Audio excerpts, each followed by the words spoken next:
We are going to do a roll call of the commission members in attendance, and then we will officially start the meeting.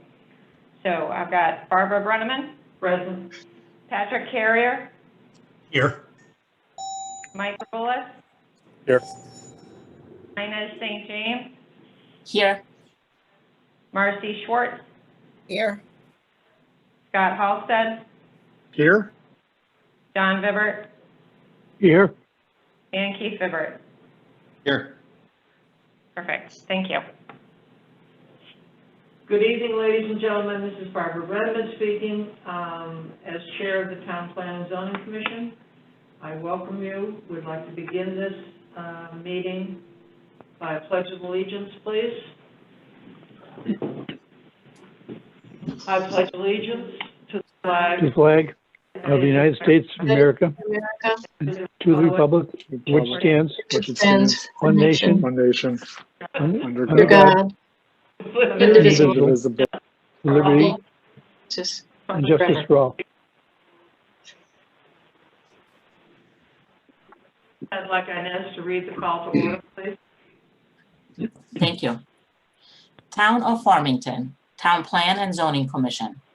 Notice is hereby given that the Town Plan and Zoning Commission will hold an online public hearing Monday, November 9th, 2020 at 7 p.m. on the following applications. Maha El Hawi application for special permit to expand home in excess of 30% and in excess of 2,400 square feet of living area, R20 zone at 121 Birdseye Road. Zhang Li application for special permit to raise up to 10 hens at 28 Robin Road, R20 zone. MJD Builders LLC application for special permit to construct new home in excess of maximum allowable in the R40 zone at 338 Meadow Road. And Hayes Kaufman Farmington Associates LLC application for special permit for healthcare diagnostic medical office use at 838 Farmington Avenue, Unit 850, B1 zone. At these hearings, interested persons may be heard. A copy of these proposals is online at https://www.farmington-ct.org/departments/planning-and-zoning/pending-applications. Or please call the Planning Department at Farmington Town Hall at 860-675-2325. Dated at Farmington, Connecticut, this 22nd day of October, 2020. Town Plan and Zoning Commission, Barbara Brenneman, Chair. Thank you, Inez. Welcome. Please note that number 2 in the public hearings, that the permit to raise hens at 28 Robin Road has been moved to December 7th. Will not be heard this evening. We'll move forward with the first piece of new business, Hartford Sign and Design LLC, sign application for Connecticut Spring and Stamping at 48 Spring Lane.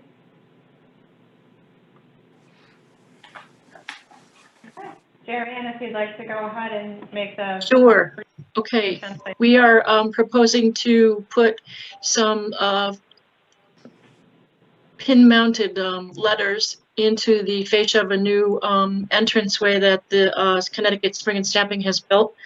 They will be made out of painted acrylic, and they will be mounted into drilled into the fascia, which I believe is made out of plywood.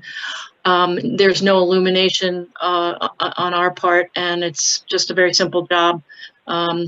We just put threaded rods in them, and we stick them in there with some silicone, and they stay there basically. Okay.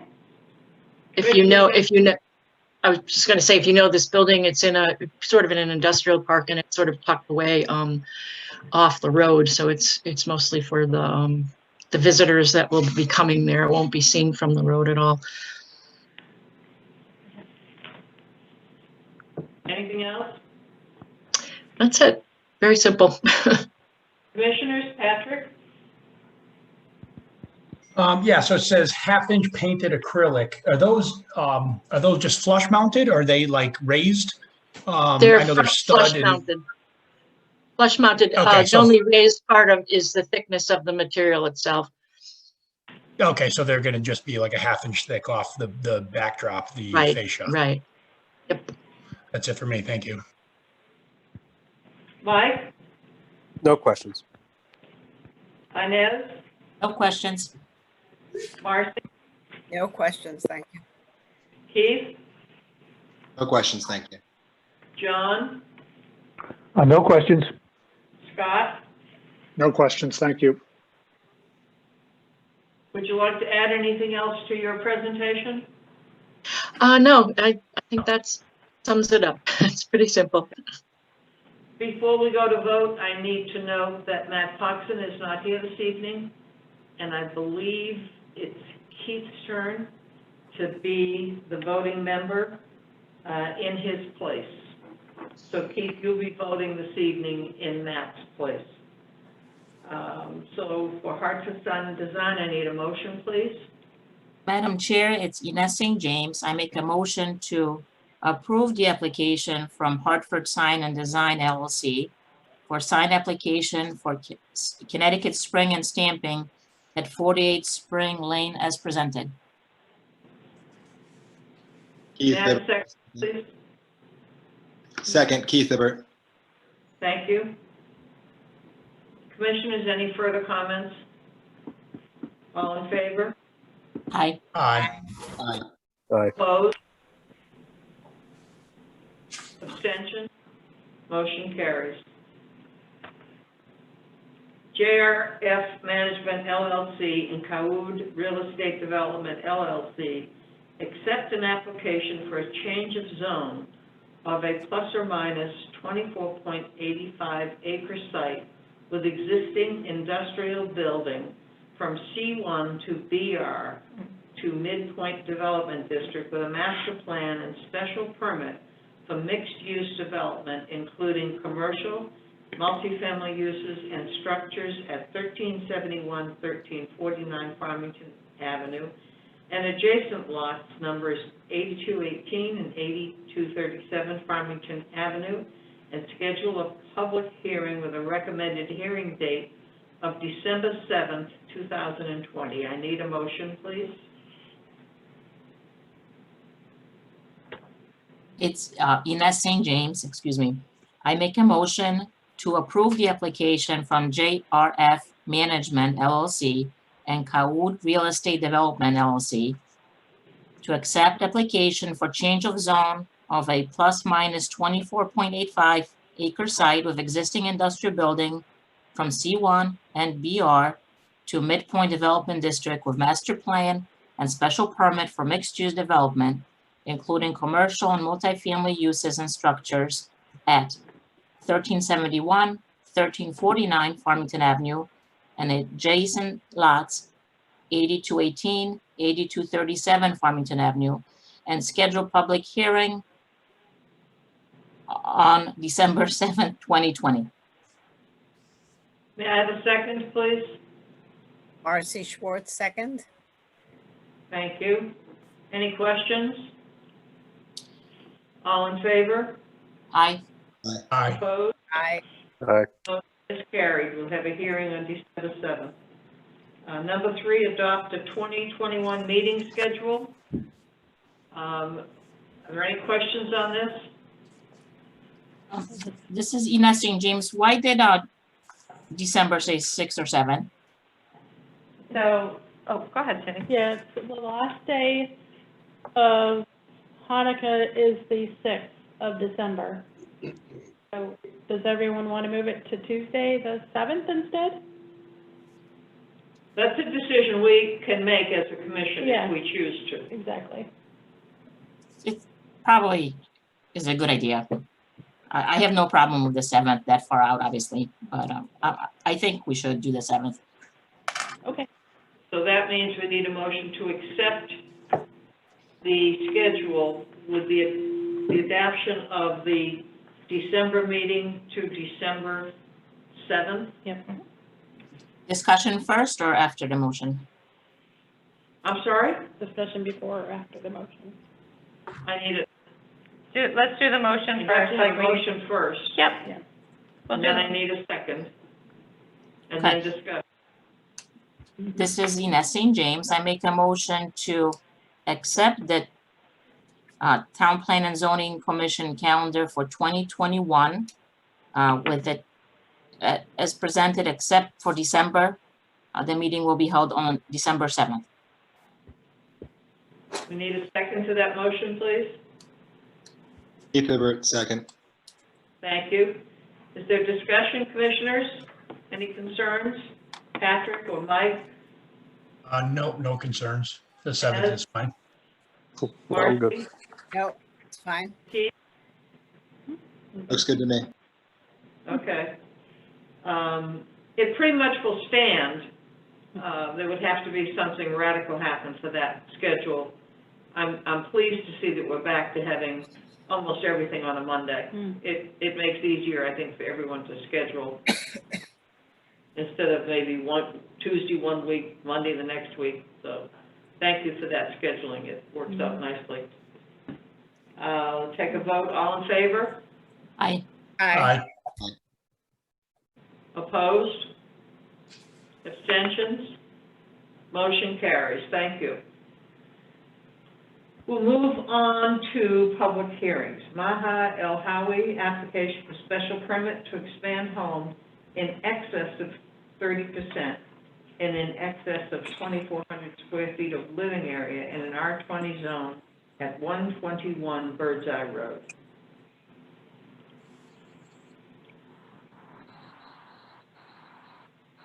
Hi, is this when I should speak or? Yeah, Maha, yep, go right ahead. Why don't you explain what you folks are proposing to do for your home? I've got, Sure. you should see the plan up on the computer screen, so this is the architectural plan. So I'm using my cell phone out on an outdoor patio for the reason why we need to expand this house. We've got 3 small kids and 1 in college, so we need some space, especially since we're working from home now. We're just building up. The footprint of the house isn't changing. I think part of the increase is because we're converting our garage to a living space and finishing our basement as well.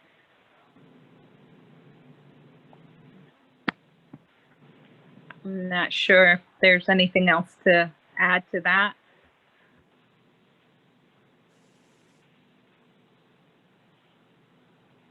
Do we want to? You want to go to commissioners? Patrick, do you have any questions?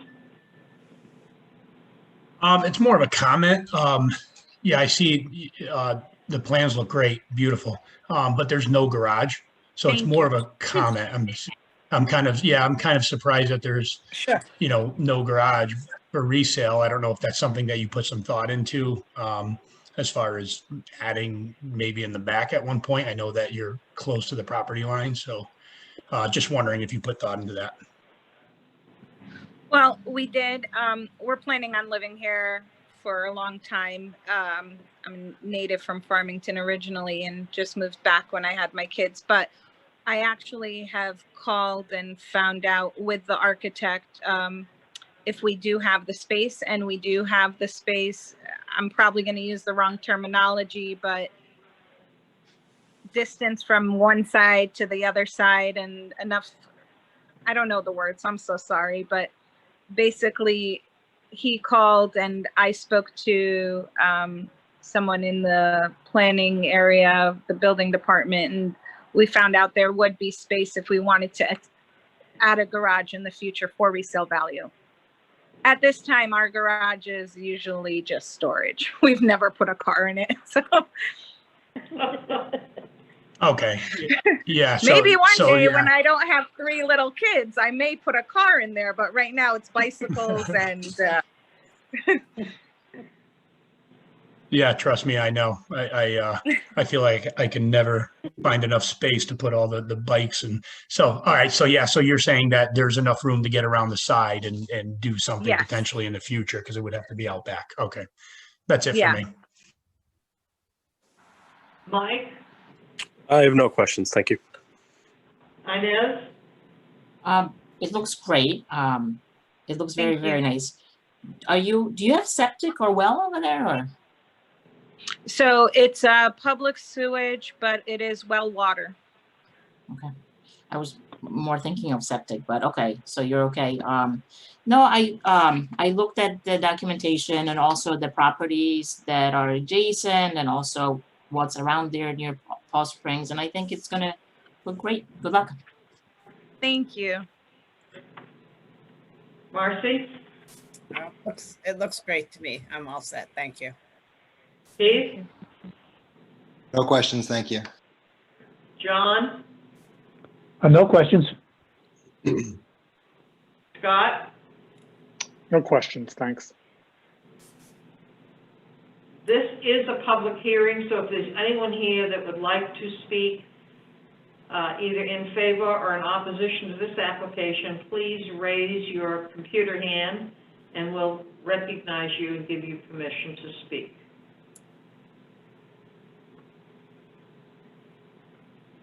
Is there anybody? No, I'm not saying any. No chats either. Thank you.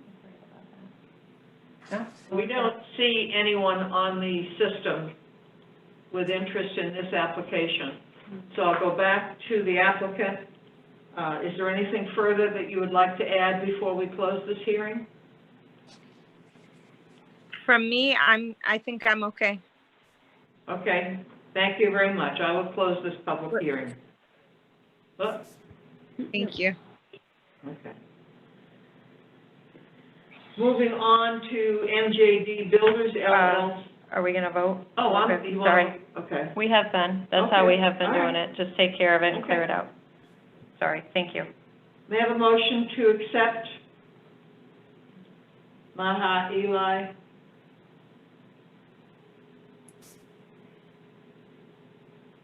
The first public hearing, please. This is Ines St. James. I make the motion to accept the application from Maha El Hawi for special permit to expand home in excess of 30% and in excess of 2,400 square feet of living area, R20 zone at 121 Birdseye Road. Have a second, please. Marcy Schwartz, I second. Second. We have 2 seconds. That's fine. We got Marcy. We're all good. We have a motion to approve and second. All in favor? Discussion, sorry. Any discussion? All set. Okay. All in favor? Aye. Aye. Aye. Opposed? Abstention? Motion carried. There was really no discussion from Yeah. Yeah. I have one question. Do I stay on for the rest of the call? I'm sorry. No, you're all set. So it was approved and Okay. we'll follow up with you in the next day or two. Thank you so much, everyone. Thank you. Thank Good you. night. Right. All right.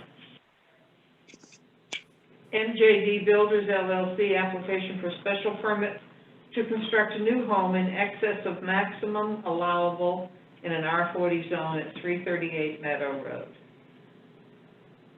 Application? Mark. Hi, everyone. This is Mark. Can we get your full name and address, please? Mark DiFilippo. I'm at 6 Pinnacle Road, Farmington. Okay. And can you provide a summary of your application, please? I want to expand the living square footage of the home that I'm going to be building. I'm demolishing the existing home that's there now, and I will put this out there for anybody that wants to take anything from the existing home, they can at any point in time. It's open, but because I'd like to demolish it and build a new home.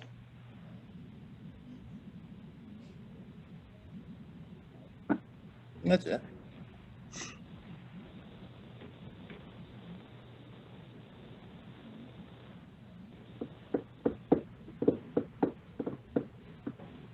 That's complete presentation?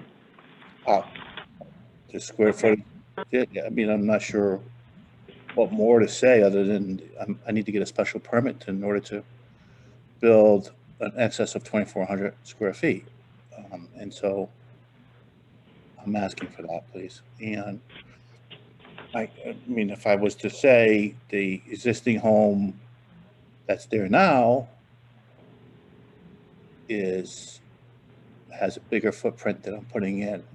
So, and it has more, from a main house standpoint, it's almost 550 square feet more than the new proposed home, main house wise, not including the garage.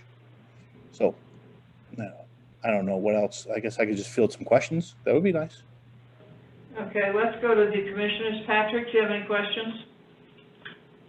No, not really. I mean, I guess one, so it looks like the existing house is in front of the one that you're gonna rebuild, correct? Is that what I see on that thing? That's exactly it, yes. How much room do you have there? So it's a side load. So the first one was a front load, correct? I believe that's what I saw. Yes. And then what's the distance in between the property line there? I'm trying to read it, but my page is printed too small. Sure. What is the distance between the house and the sideline there? The side yards are, so it's an R40, so it's a 25-foot side yard. I mean, is that the question? I'm not sure if I answered that correctly. Okay, so from the property line, right? Is that what that, so from the property line to the garage is 29 feet? Is that what that is? Oh, here we go.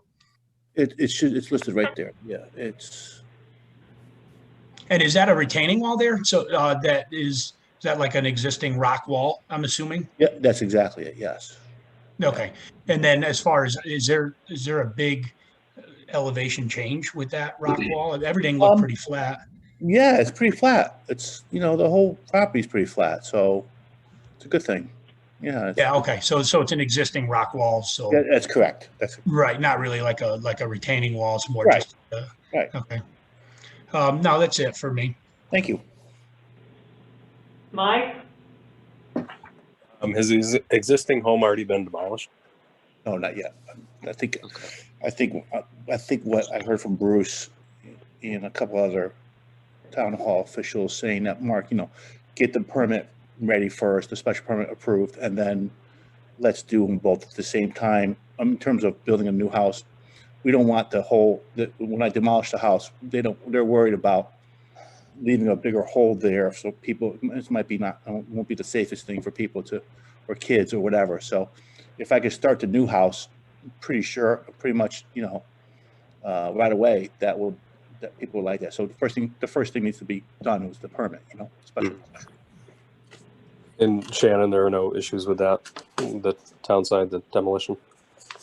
Correct. I already got the permit already, just to be honest, just to be clear what you got. The permit's been approved. Right. Yeah. The demo permit's been approved. Yes. Gotcha. What are the building materials? Building materials. Oh, for the demolition or the new? No, for the new house. Um, Vinyl siding. Yes. Dug for, lumber, 2x6 walls, architectural roofing, obviously all the code windows necessary, all insulation necessary for code. Everything's gonna be done to code. Okay, nothing further right now. Inez? No new questions, as long as, and it sounds like this is happening working closely with town staff, I'm fine. And I had a question about the existing structure, but I'm all set now. Thank you. Thank you.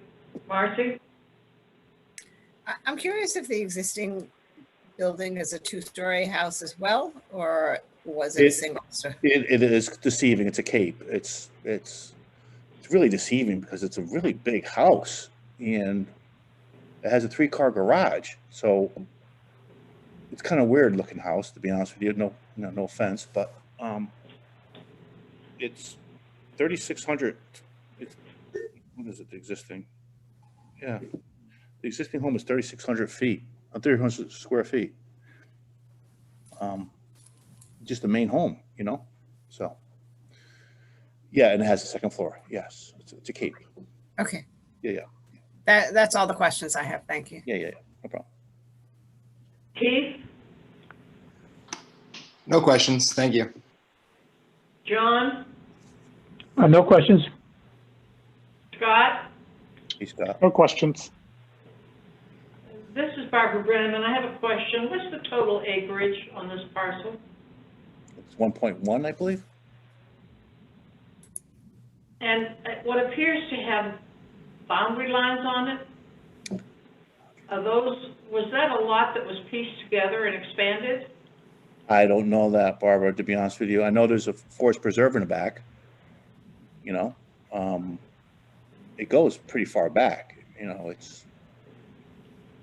But, And maybe I'm reading it the wrong way, but when I look at it, I see, Shannon, if you bring that down closer to the front, there seemed to, on the other picture that we were looking at, there seemed to be boundary lines of some sort. And I wondered if it was a pieced together lot, I wouldn't know. the 1.1 acre, and if so, shouldn't we look to have those lines removed so that it can't be cut up later?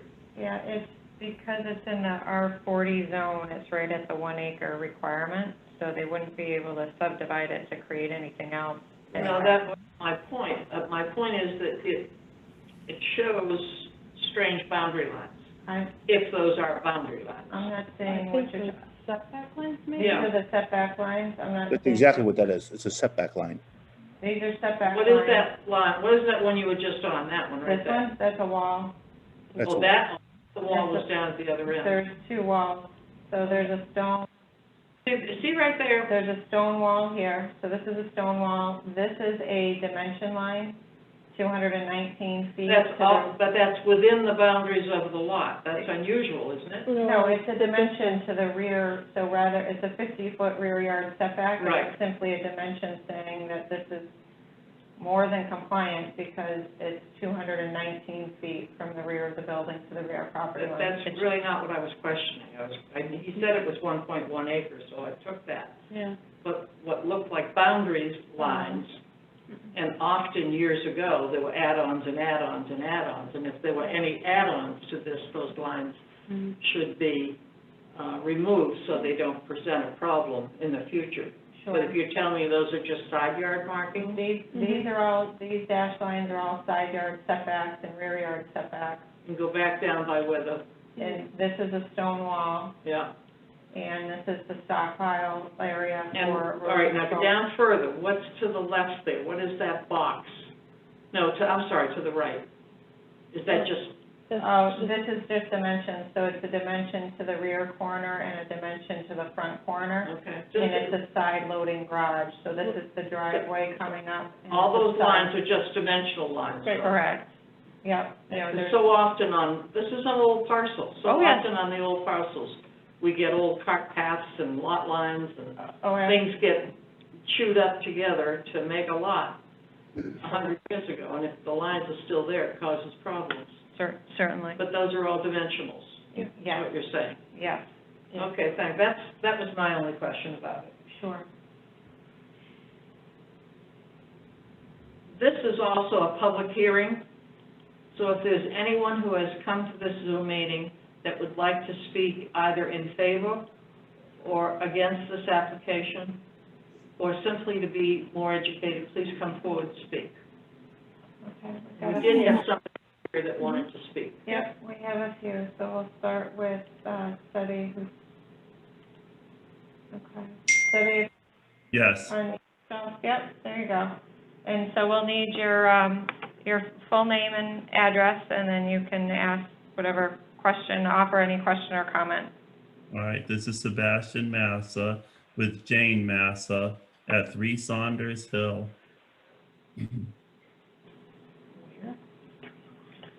Okay, and The concerns that we have is when the demolition of the existing house is being brought down, what kind of dirt and debris are gonna spread off into my yard and my house?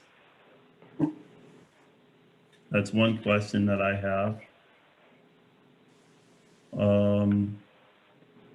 I spoke to Mr. DiFilippo and a little bit, and we did have a concern about privacy because the driveway, that stone wall is right to my backyard. And so there was a concern about privacy. I don't know, we had talked a little bit, maybe he might put up some buffers. I'd like to know about that. And what else?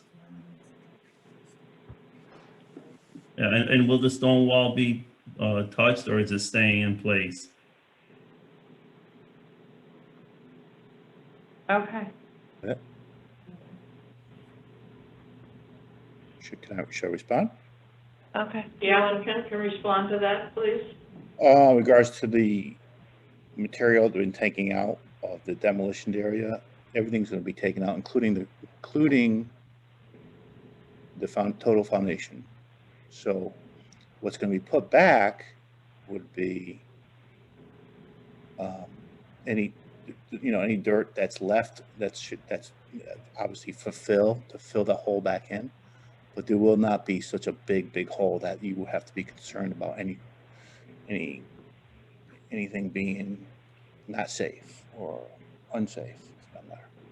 So the dirt being back in is just basically dirt that's existing there, or excuse me, anything material that's existing on the property. Mark, I was more talking about when you're taking down the house, all the dust and debris. That's what I meant by, I know you got to fill the hole in it. That's common sense. Okay. Regards to the dust and the debris, I am sure Carrier Excavation is going to do the job. They've already been approved, like I said, for demolition. They are very good at what they do. They're a licensed demolitionist. So I believe I will have them water it down, make sure they water the house down so that any dust or flying debris is at a minimum, very minimum. But when you do a demolition, I don't know if I can guarantee that there's no dust that's going to be flying, but I will make sure that water is used as they tear down the house, and that will help spread any type of debris, or excuse me, any dust. Okay. Regards to your question about the buffer, we spoke earlier. It's something that maybe you and the new homeowner could come up with. I'm putting the driveway there, and that's not really the issue why we're here at the meeting, but any type of, I guess, arborvitae would work. Ferns would work. I mean, if you're really concerned about privacy, I think anything would work there. So it's just a matter of you and the new homeowner getting together. It's driveway's going to go where it's proposed, and I don't believe there's an issue. Regards to stone wall, 100%. I think the stone wall is on. I'm pretty sure the stone wall is right in the middle of our property. I'm not sure. To be honest with you, I could probably verify that a little bit more with you, to be honest, with my surveyor. But I'll try to keep that intact. Of course, if it's not on my property, that'll be intact. Won't be touched. Mark, this is Jane Massa, 3 Saunders Hill. Hi, Jane. Hi. I am really concerned about the size of the house. You're saying that it's 3,600 square feet, but according to the cover letter, it's really 4,000 plus square feet. That's a huge house, and it's deceiving because they purposely made it look like a cape on the road, and it's a gambrel on the back, and it's a huge house, and it's 4,000 square feet plus. And your square footage was listed at, I think, 45 plus on the front page of the letter that we got on these documents on page 1, I believe. Yeah. So my concern is that's a huge amount of square footage. So I think we really do have quite an issue about the lack of privacy because we have a huge boundary line there. So we are very concerned about the driveway being so close. Right, it's literally right on the rock wall border. Okay, we've noted the comment, and what we will do is we'll have all comments come in.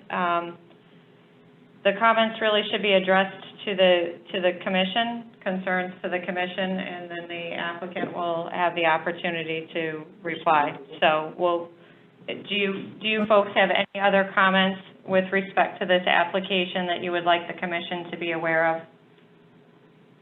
No, just that we would like to know when the demolition date is because, as my husband said, we're concerned about, you know, dust and debris on our windows and on our house because it is such a big takedown. Okay. Moving on, is there anyone else that would like to speak in this public hearing? Yeah. John Osowski? Wasn't there another one? There is. John Osowski? Yep. Yes, can you hear me? Yep. Please provide your full name and address. So I'm John Osowski. I live at 9 Clearbrook. My property is basically right behind this new house. And questions that I had from looking at the plans is the house, it looks like, is going to be set back farther than the current house is right now, which means closer to my house. And there's still a significant amount of distance between, I guess, the new proposed house and my current house. But are they going to, how much more of the lot are they going to clear? Because there's a big buffer right now between the two, which keeps, again, a lot of privacy between mine and the current. That'd be my, I guess, my first comment. Okay. I can only clear. No, we're gonna, Okay. I want all the questions to come in and then we can address them at once. We really shouldn't have the back and forth. Gotcha. So in order to keep this streamlined. Okay. No problem. So Mr. Osowski, is there any other comments or questions that you have regarding the application? No, that's my biggest question. Thank you. Sure. Okay, see if there's anybody else. No. Okay. All right. Anyone else with a question or comment for this application, please raise your hand.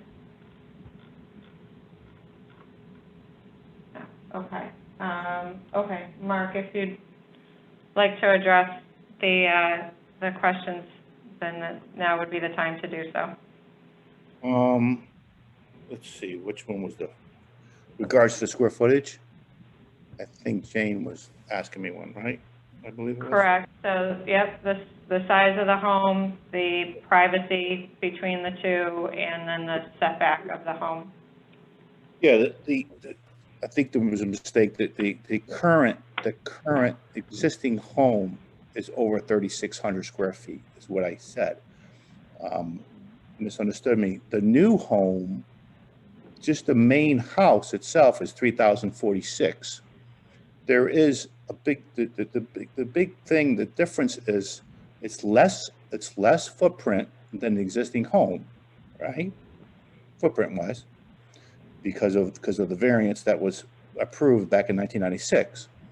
Unfortunately, that's not grandfathered in for me, so I had to go back to the original setbacks of 25 and 25 R40. So this home is less footprint, less square footage in the main house than the existing house. The difference is the 3-car garage that I have a bonus room above, which again, less footprint, but making more out of the house because I am actually putting a room above the garage, 3-car garage. If the existing house ever did that, to be well over 5,000 square feet. So the concern, I understand, but I am completely putting a new home there that really, to me, is less footprint than the existing home, one, and I'm just being a little bit more efficient with the above the garage, too. In regards to the driveway, I want to do I think the side entry would look really, really nice there as opposed to a front entry. And, the privacy, again, that could be settled with a new homeowner, or yourself could put a couple arborvitae or ferns or whatever to eliminate some of the, if there's an open spot there, which I'm not sure, because I didn't go there today, to be honest with you, but I do believe there's some type of screening there already. And if you never really come close to the wall ever, then the need for to have that room by the stone wall, to me, would be just purely of privacy looking into the garage. And then at that point, you could probably decide whether you want to, like I said, put arborvitae there, a row of arborvitae, or some fern to eliminate some of that concern. I think that was it, right? Was there? Oh, and then the backyard, clearing the trees. Yeah, the plans are not to clear, certainly not to clear to the forest preserve, which is way back there. That wouldn't be a very good thing to do, because it'd be too much clearing. So yeah, we're going to clear some trees right in back of the stockpile over by the stone wall, and then keep it really simple. I'm not going to be certainly not going to be clearing to the forest preserve, because I can't touch that anyway. Does that make sense? I believe that addresses or answers the questions that were asked. Okay. I do have an additional question myself. This is Barbara Brenneman. Do you have public utilities there, or are you septic and well? There's public sewer and the existing well I'm going to use. Okay, it's well and sewer. It's well, yeah, there's existing sewer there, so I'm going to use the existing sewer, and then there's an existing well there that I'm going to utilize as well, because I checked it out, I had it tested, and it's working properly. I'll probably put a new pump in, but, I'll cross that bridge when I get there. Are there no further questions from any of the commissioners?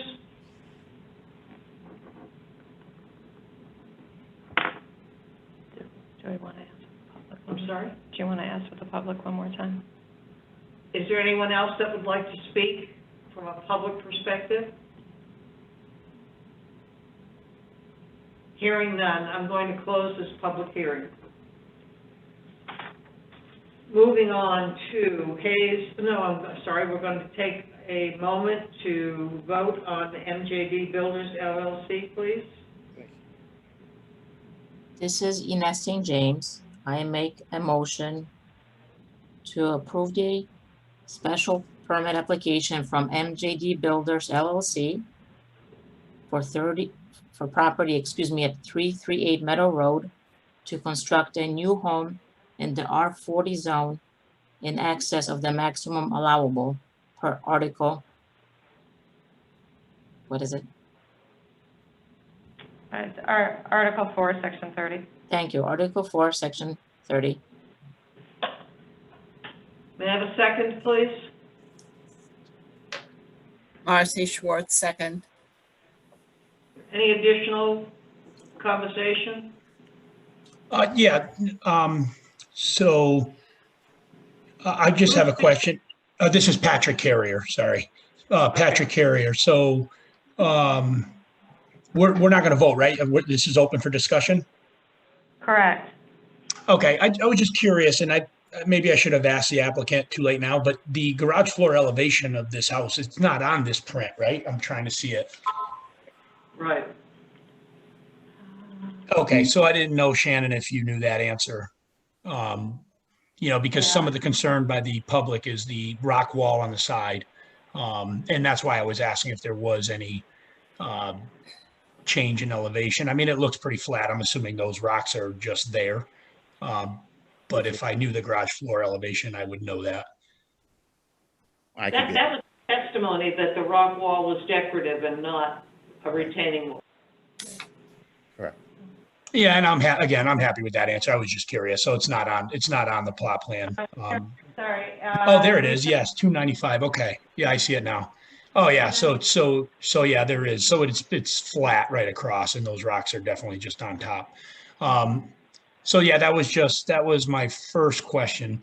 As far as the buffer, I mean, the driveway is up against the side, but I'm just making the comment that by, looking at the aerial view, the neighbor to the, I would assume would be the northeast, is quite far, and there are a bunch of forest trees there. So I did not see a concern there.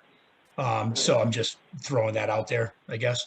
And then the last thing, just for the record, Carrier Excavating is my cousin. I did not know he was working there. Not that it changes anything, but I will say this, he's really, really good. And I do believe that the neighbors they'll be satisfied with his, with his professionalism.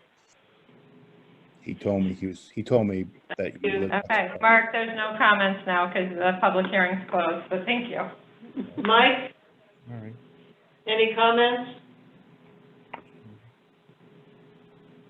No, I mean, obviously the concern was the buffer with the easterly neighbor, and the discussion was to have a new homeowner and them talk about it and come to an agreement. Obviously, we approve this, and there's no guarantee that they'll be satisfied with any kind of agreement that they have together. So I do see it looks like the driveway's right up against the property line. I can't really tell how far the house is from the driveway, the easterly neighbor. I don't know if we have that information.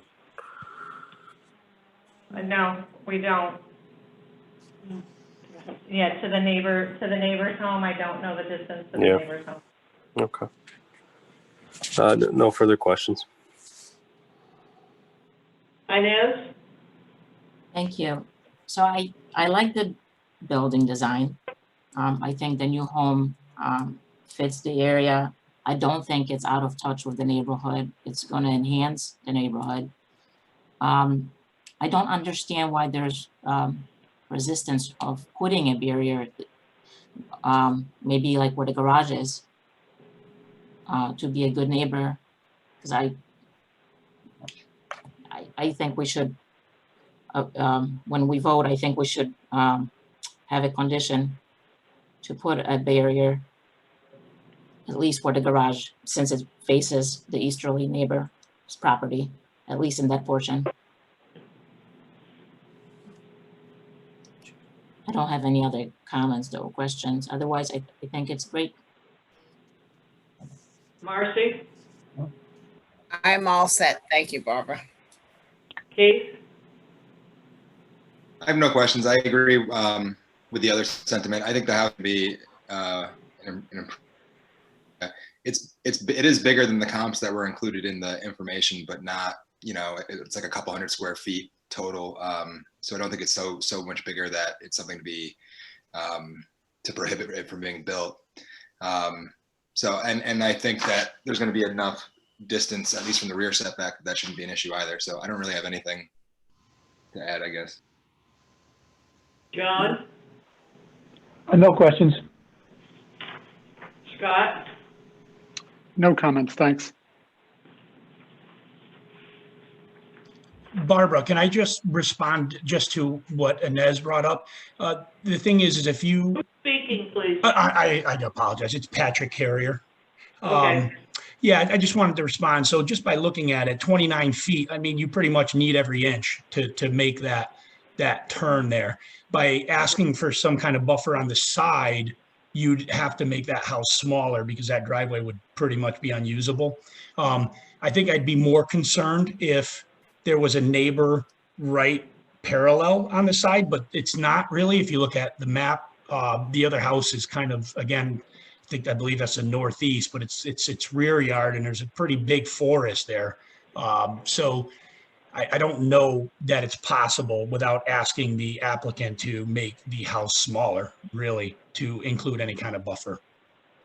Thank you for the explanation, Patrick. That's definitely your specialty. Thank you. Anything else from the commissioners? Shannon, is it possible to do the aerial map to see the neighbor or no? Yeah, except technically the public hearing's closed, so we'd be Okay, introducing. that's fine. Okay, I After just, the public hearing, unfortunately. that's fine. I'll look it up. Okay, Does the applicant have anything else they wish to add before we close this public hearing? It's Mark. So the voting won't be taking place tonight, from what I understand, or will it be? Yes, we will be voting on it tonight. Okay, cool. No, I really appreciate the comments from Patrick, of course.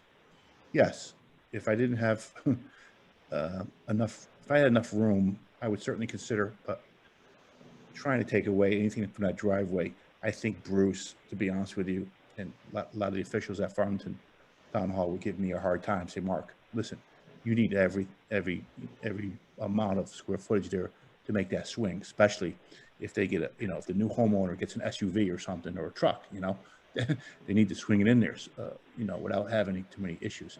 If I make it smaller, that might be an issue with trying to sell the house. You know what I mean?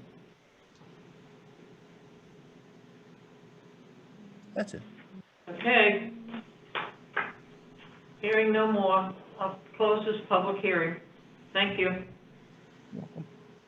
We'll move to make a motion on MJD Builders LLC, application for special permit at 338 Meadow Road, please.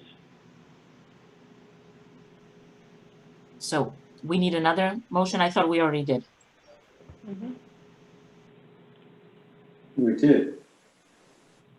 We did. We had Inez and Marcy, and then we just did discussion. Oh, that was, I'm sorry, I beg your pardon, that went back to the applicant for conversation too. Sorry, no harm done. So we have Inez with a motion, Marcy with a second. We've had discussion.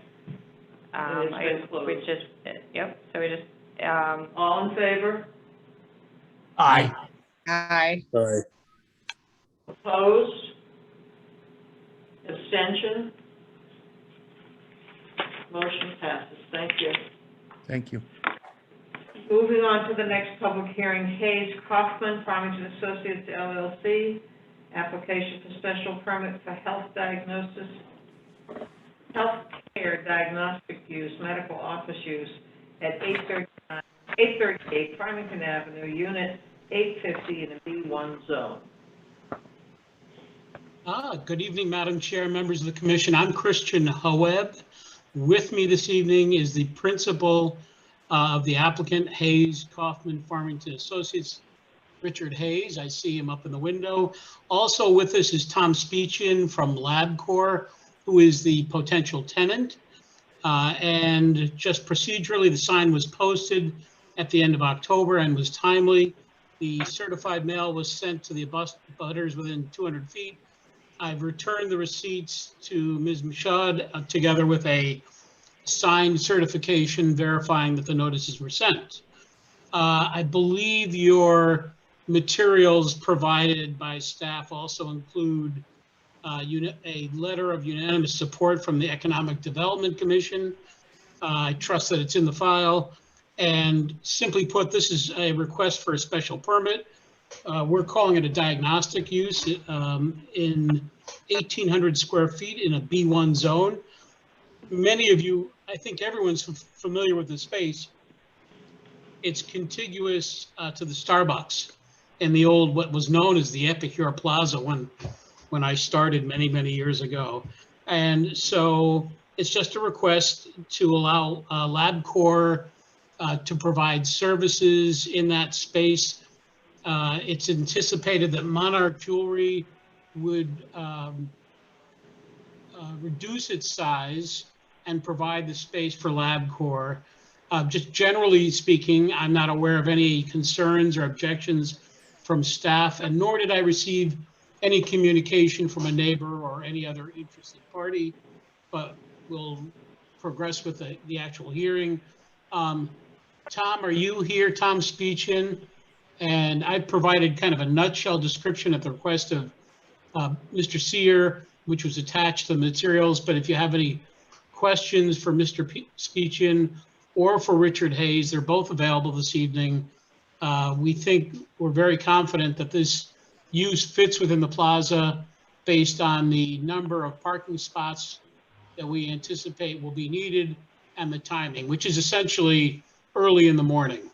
And as you're aware, most of the other uses are at least 11 a.m. on, if not later, before they really get going.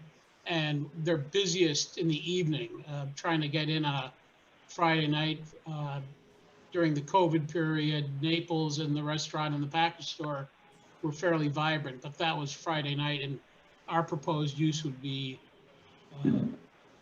closed at that time. So we think it's a great little fit, and we're requesting that you approve the special permit request. Commissioners, questions? Patrick? Need to make a motion? Yeah, Patrick Carrier.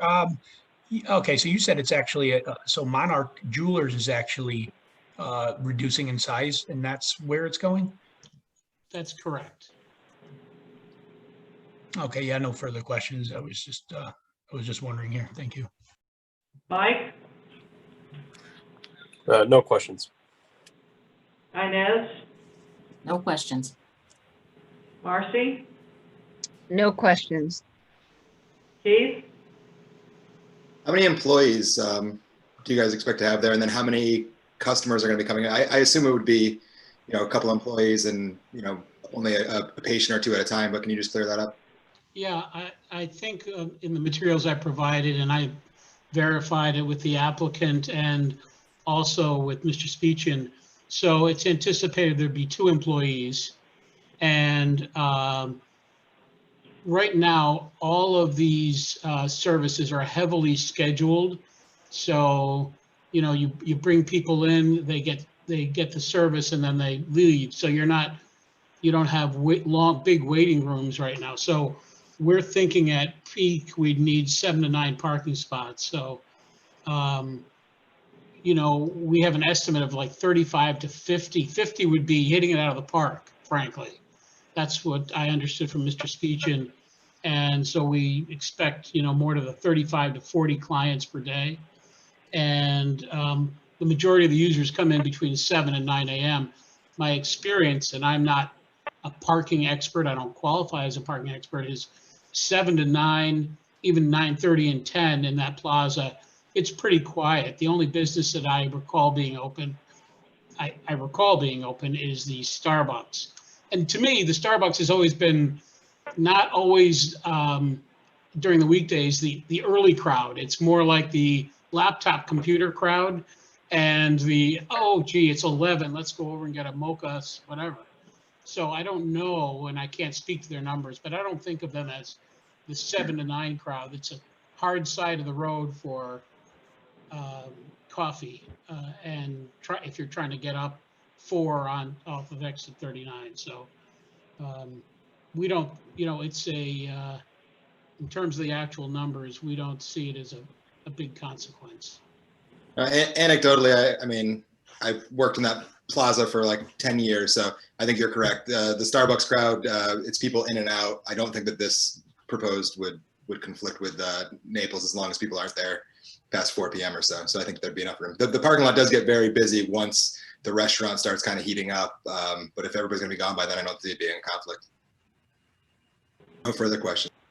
Thank you. My understanding is, by the time the restaurants get up and going, we're starting to wind down. We get earlier users, and that's why we think it's such a good fit.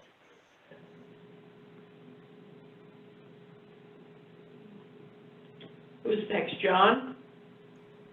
My only comment is it looks like it's a good place to have a function like this. Thank you. Scott? Yeah, I agree. It seems like a good fit. Thank you.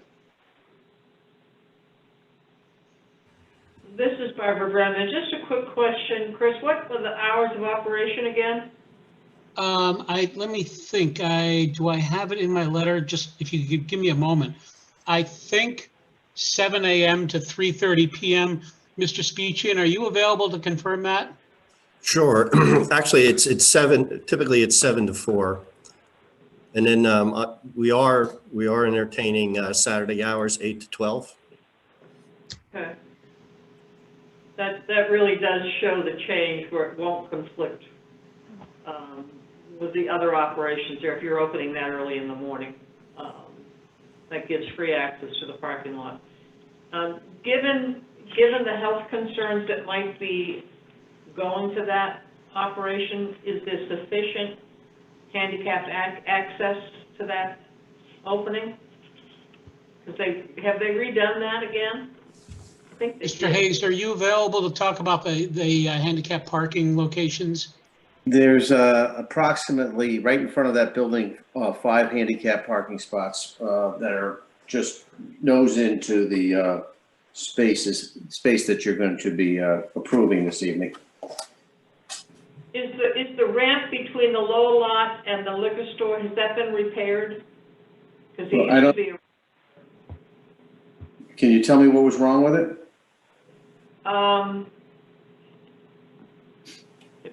As I recall, it was difficult to perambule, and maybe it's been changed since then. But it's Barbara, important. that ramp is in good shape now. It's very, the sidewalk over there is all in very good use. Even the sidewalk that goes down to the lower parking lot? Yeah, it's got like a weird angle to it where there's kind of like a hard right turn to it, as I remember, by where the post office box is set up there. But the sidewalk itself is functioning and in good order. There's a wall that separates it from the parking lot. But the sidewalk itself is in good shape. It's not torn up at all, and it's very usable. Okay, thank you.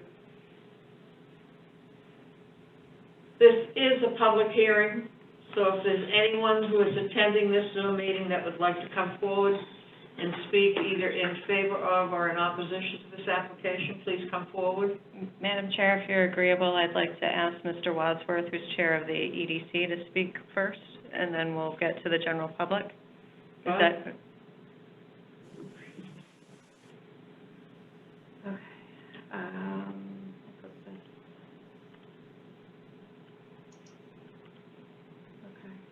Bill, are you on? I think I just unmuted, so I'm good, right? Yep, you are. We can hear you. Okay, my name is Bill Wadsworth, 73 Red Oak Hill Road, Farmington.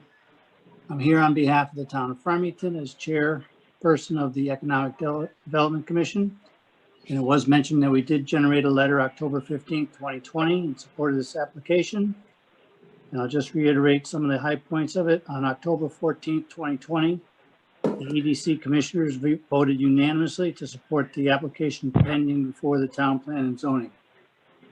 We all know that medical has been probably one of the few growth industries in the state of Connecticut these days. And medical, as we all know, has invested heavily in Farmington. And as a result of that, we've had thousands and thousands of high-paying professional jobs created, providing a high quality of medical care, to the point that our second highest taxpayer, Metro Realty, primarily build medical buildings that we have benefited from greatly. This application adds to that high level of care. And I just want to mention that LabCorp is a leading global life science company that is deeply integrated in guiding patient care through its comprehensive clinical laboratory and end-to-end drug development services. And I think it's going to be a wonderful asset to the residents of the town of Farmington to have this facility operating.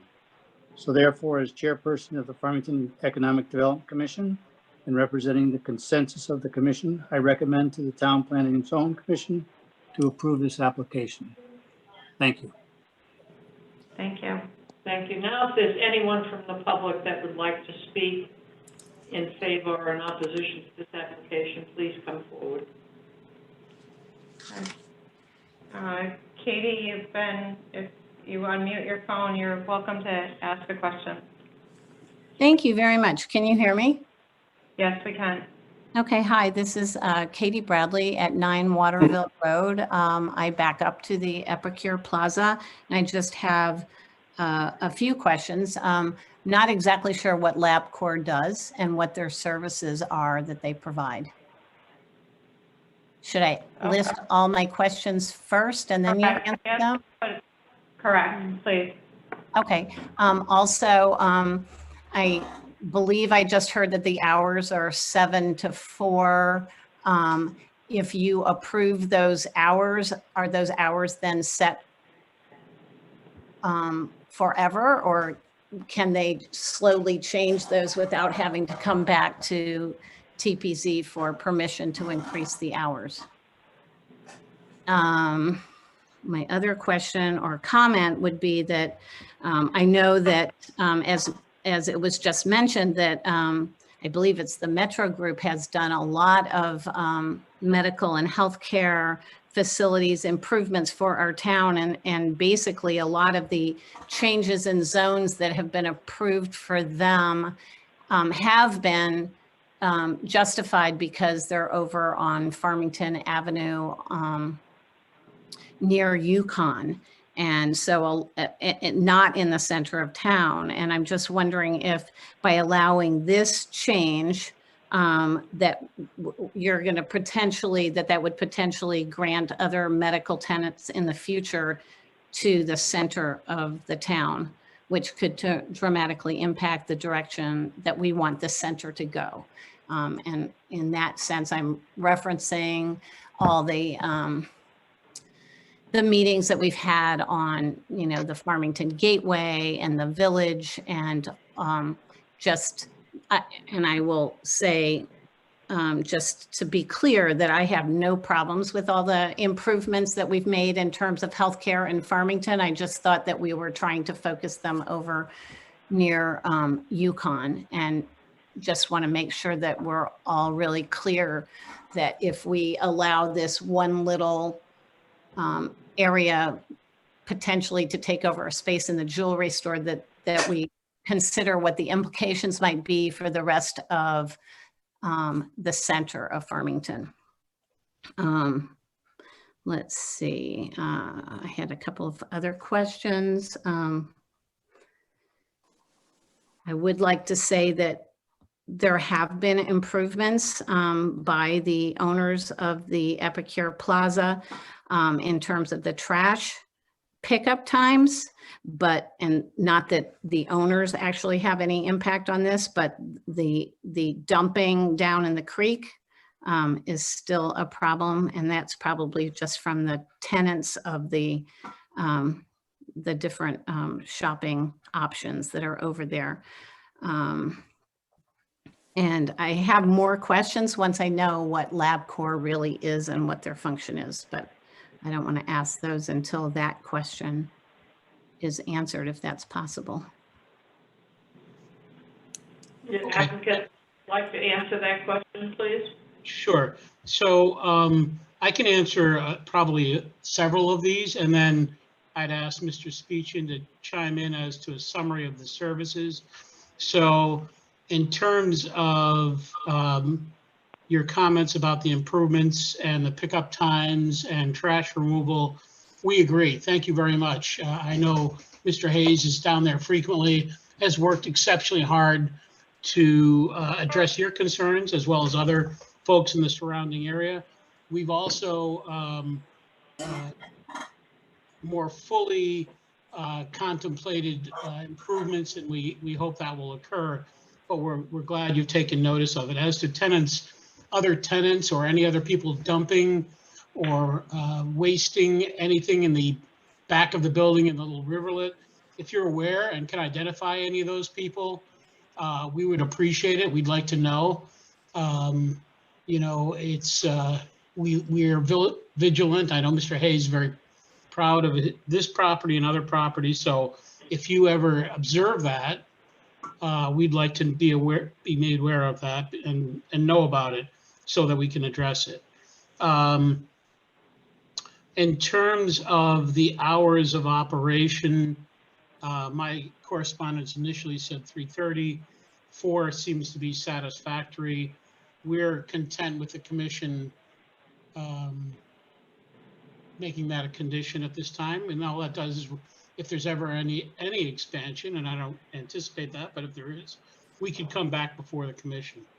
And in terms of the overall global zoning scheme that you mentioned, this is a B1 zone and it permits the use.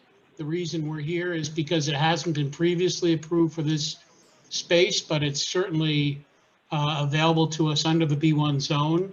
And in terms of a more global use of this zone that many people participate in, I think it's a zone that's flexible and allows all kinds of uses, and an 1,800 square foot lab use, I don't think is onerous or is going to change the character of the town of Farmington. So nor do I think they should all just be put in one place in town. One of the advantages of having it here is it's just another location. So I think it's a perfectly appropriate use, and I don't think it's anything different than any kind of retail use that was in there, or a package, or more onerous or burdensome to the community than perhaps a package store or a gas station or the banks that seem to be prevalent. So I don't think it's in discord with the overall use of the area, and we can just kind of agree to disagree. I think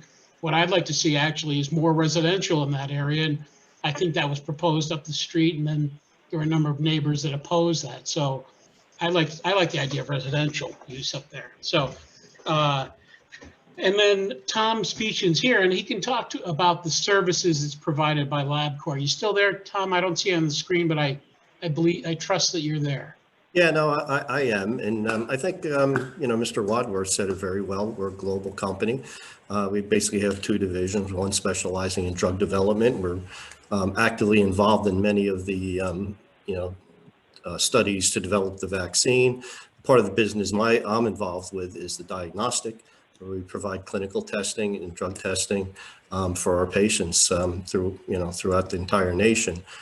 This particular site, Farmington, is one of 17 sites that LabCorp's investing in the Hartford County and area. So we're very excited to enter this market and service the patients of Connecticut with a quality service that we think we provide better than anyone else. And I have a follow-up question. I hope the commission doesn't mind. You're not screening for active COVID cases in this location? No, that's correct. We do not screen. First, a COVID-19 test is required to be taken in a physician's office or an approved collection point. So we actually have a sign on our door that requests any patients with those symptoms to not enter the site. So we do test for the antibodies for the COVID test. That's a simple blood test, but no, we do not collect specimens for the COVID-19 test. Although we probably, we perform a significant amount in our major facilities throughout the country. We play a big part in supporting the country and doing the diagnostic testing. And one last one, if you don't mind. In terms of disposal, I presume this is a heavily regulated industry, and none of anything that goes on in this site is actually put in the general waste. Is that correct? Anything to do with any lab treatment? I mean, I can see maybe shredding of paperwork if people still have paperwork, but none of the samples or any of the equipment, or that's not general disposal, that's regulated and removed from the site. Is that correct? That's correct. The anything considered biomedical is collected in red bags, and it's collected in boxes with identified medical waste labels on it, and it's packaged neatly, and it's taken out on a regular basis by Stericycle, who's an approved vendor, and we would have a permit to perform this function, within the state of Connecticut. And all our facilities are inspected by the state of Connecticut before we can open. So, thank you. Can I ask more questions now? May I? That's Katie Katie. Bradley, you have to identify yourself. Is that Katie Oh, again? yes, I'm sorry, Katie Bradley again, 9 Waterville Road, Farmington. Go ahead, Katie. Yeah, so I guess my question is, who are your clients and what are you testing for? That's number one. Number two, I didn't even consider what Mr. Hohab was saying in terms of just medical waste disposal. Where does that get picked up? Would that be another dumpster or another container behind the building that potentially is going to, even though I did compliment the new owners on things getting better, there is still, there are 55-gallon trash bags monthly that we pick up, my neighbors and I pick up, that are in the creek. And when I say that people are dumping things there, I'm not saying that it's M&R or Naples Pizza or any of the owners of the companies or the shops in the plaza. It's more just tenants. And our concern and frustration is just the lack of managing the backside of that piece of property, even though things have gotten better and the hours are better in terms of recycling and trash collecting. There is still a continual problem, and I'm not saying that it's an easy problem to solve, because I actually spoke with Kurt, the owner of Naples and Fork and Fire, I think that's what it's still called, recently, and just pointed out that just his employees that take up the entire parking lot of the former jewelry store and frame shop, which is a real luxury for them to have, because as you all have mentioned and noticed, that the parking pretty much after 4 o'clock every single day is packed. And so thankfully they have that entire parking spot to park in behind the Epicure Plaza, but just the amount of alcohol nips and coffee cups and trash that gets left behind on a daily basis just from the employees, Kurt is frustrated with. And so it's just something, you know, it's something that is that obviously is not the responsibility of the owners of the Epicure. It's just something that is frustrating, being so close and in proximity of such a busy retail plaza, and now potentially a, you know, with medical services as well. So I didn't even think about the implications of another dumpster and another pickup, and the potentials of that not ending up in the dumpster, but ending up in the parking lot and then washing into the creek. So I don't know the answer to that question. I'm just asking what kind of guarantees that we're going to have that we're not going to have medical waste in the brook that's going to end up in the Farmington River. Mr. Spechian, is the, can you address that? I think there are two parts to the question, and there was a lengthy discussion about the tenants and their employees and NIPS and waste, which is not your purview. But in terms of the clients that you anticipate coming in, I would feel that's probably general public. Is that correct? That's correct. It would be any of the managed care clients throughout the entire state of Connecticut. I know Starling Physicians is one of the clients that we're heavily involved with, and that we anticipate getting a lot of our business from. A lot of the patients are reoccurring patients that need to have their Coumadin levels checked for blood thinners or diabetes type patients in order for the doctors to adjust their medications. A very small portion of the clients would be for drug screens for pre-employment. Is a typical type of patient that we might see. As I mentioned, many are just reoccurring patients. They come in every 2 weeks or whatever the case may be in order to monitor the blood levels. And then you could have the patients that come in that just aren't feeling well, and the doctor's trying to diagnose what their illness is and come up with a proper treatment scheme. And my observation from other laboratories that biohazard waste isn't put out in a dumpster or released into the community. It's actually secured and removed from the premises. Is that correct? Yeah, that's absolutely correct. Now, and then when you think of the type of medical waste that we're generating, the specimens collected in a test tube. Now, the test tubes are, they're not processed in site. They're collected, they're entered into a system, they're packaged tightly in cases, and they're handled by our couriers that come into our lab.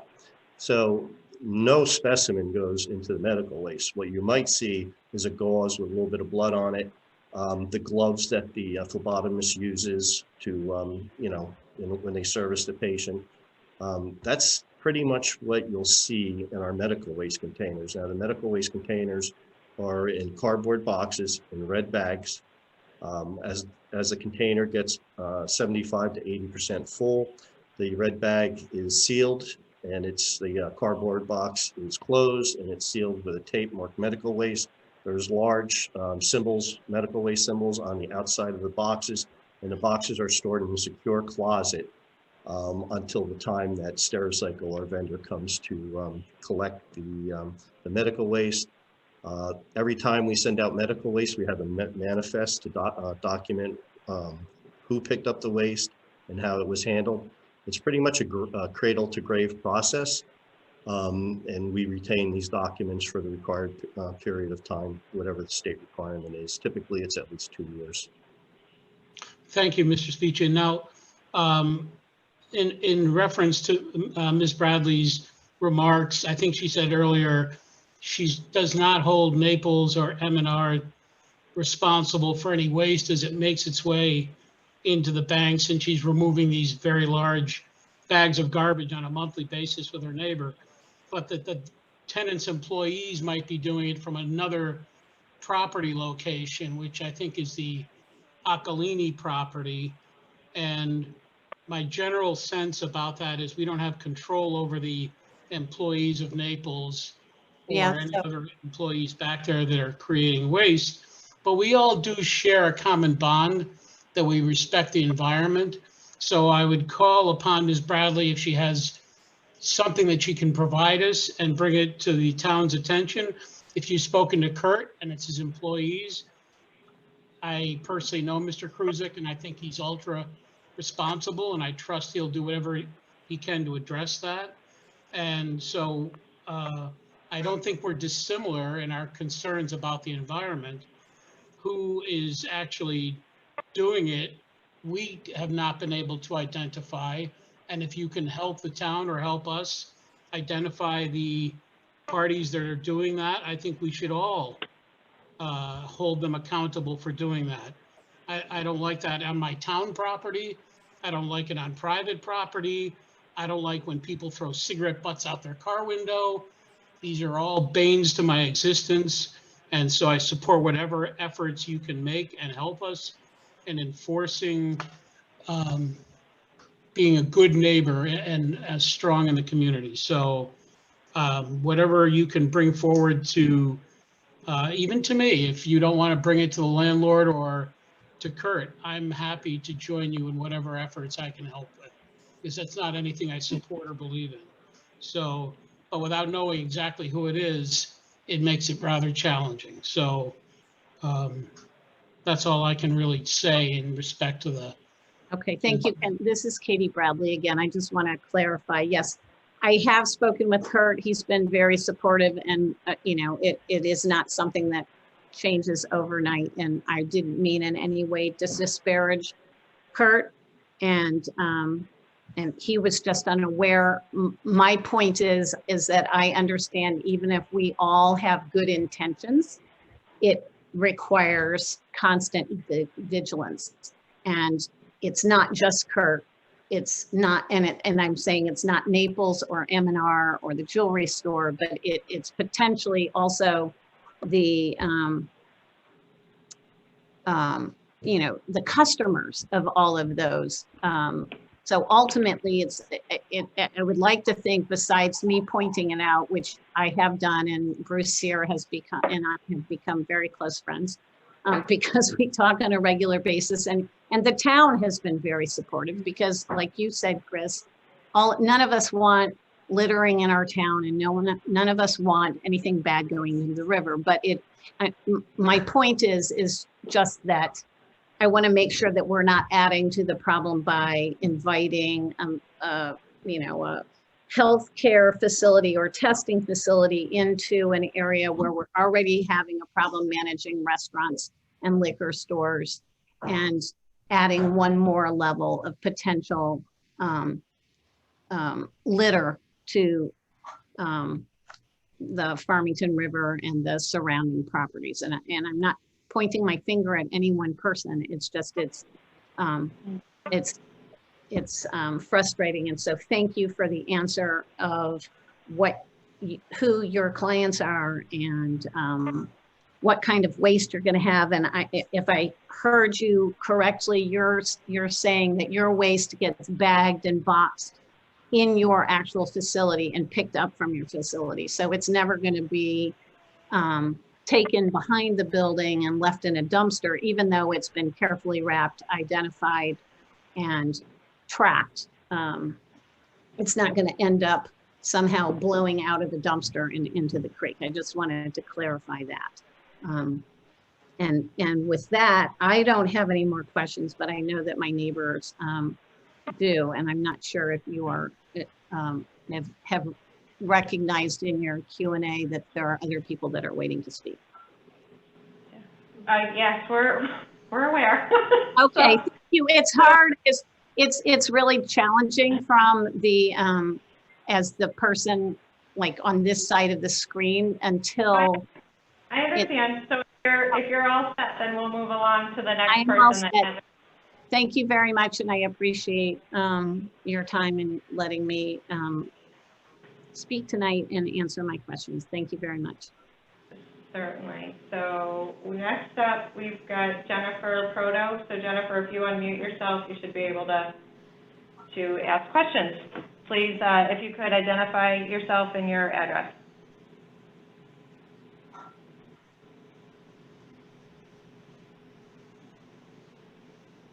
Jennifer?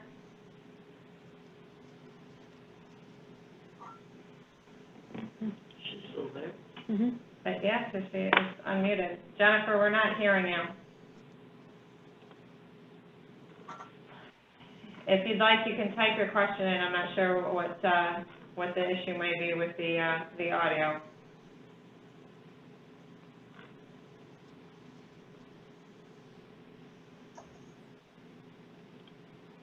Is there someone else? I did ask that. No, there isn't. It was, nope.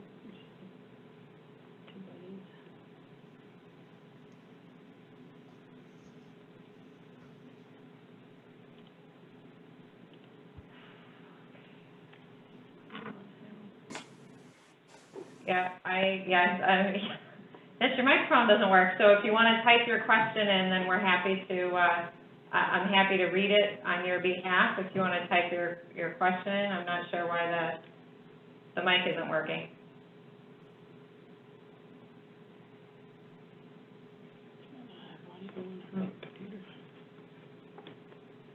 Okay, just bear with us for a second, folks, to see if she opts to type in a question.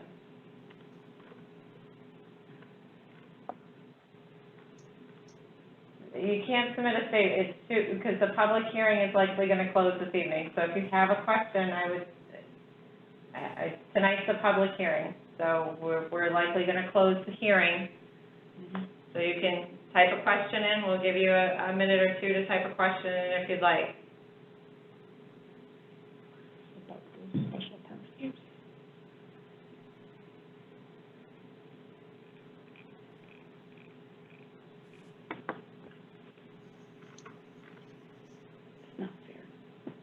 Okay, so for the record, what has been typed is, can I submit a statement? It would be much easier, and then in response to my statement, to type in a question, the response is, this is not fair. So, it's a public hearing. I don't have control over other individuals' microphones. So, and Maybe she can dial back in. You can try dialing back in with a regular phone and call in on the phone number. So rather than logging in via Zoom, you can call in with the phone number that's on the agenda and use the webinar ID to access and just call in.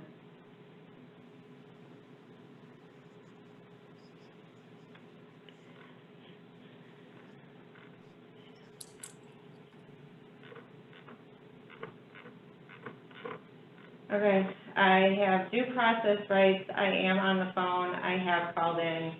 You cannot hear me. Due process rights. Katie. All right, so Jennifer's in on the second line. So Jennifer, I've clicked and asked to unmute. You need to unmute yourself in order to speak. So I'm now seeing you twice on my attendee list. You want me to speak? She won't have to unmute. I don't know, but Jennifer, you need to, you have to unmute your phone. Yes. Yeah, wait. Hold on one second, put. Now, Katie. Katie, their neighbor. Okay, Curious to see if it's relevant to.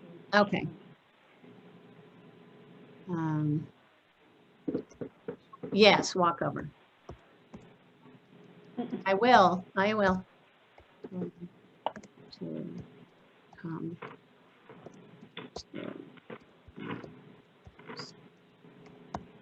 Okay, can you speak this? Hi. Yeah, Katie, I see. So Jennifer's gonna go next door Yeah, and participate from Katie. So we, Madam Chair, if you're agreeable, we'll indulge for a minute or two. 1 minute, please. Okay, Yep. can you hear me? Yeah, Katie, we can hear you. We haven't had any Okay, trouble. sorry. Yeah, she's literally like 30 seconds away. She just called me and asked me if she could come and use my computer. So she should be No here problem. any second.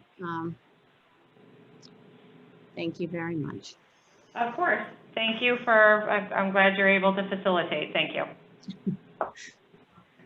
It's rare when my computer is actually the one that works. But here she is. Hold on. Here you go. It's all right. You're on. I don't have Hi, my apologies. Can you hear me? Yes, we can. Yep. Okay. Full, I know you've rushed, but for us, for our records, full name and address, please. Sure. Thank you. And then you can go right ahead. Jennifer Proto, 11 Waterville Road. And I do apologize for the technical difficulties. The way I guess the town has the Zoom set up, I couldn't test my microphone prior because we were all on mute. Anyway. Whew. Okay, so I do echo some of Katie's concerns that she raised. I know that this is technically a use that is allowed by special permit already in the zone. However, I do think it's worth noting that it does require a special permit because the town recognizes that this use isn't always appropriate in this zone. I do think that this type of a lab diagnostic would be a great thing to have in town. However, it sounds like it would be a really perfect fit for where the plan of development has clustered the medical facilities around Yukon and where there's so much great state-of-the-art facilities being built there. Quite honestly, it doesn't feel like a good use of placement in this particular spot. However, I think it would be, like I said, a perfect fit near Yukon, where the town is wanting to cluster those medical and diagnostic and Jackson Labs and that sort of thing over there.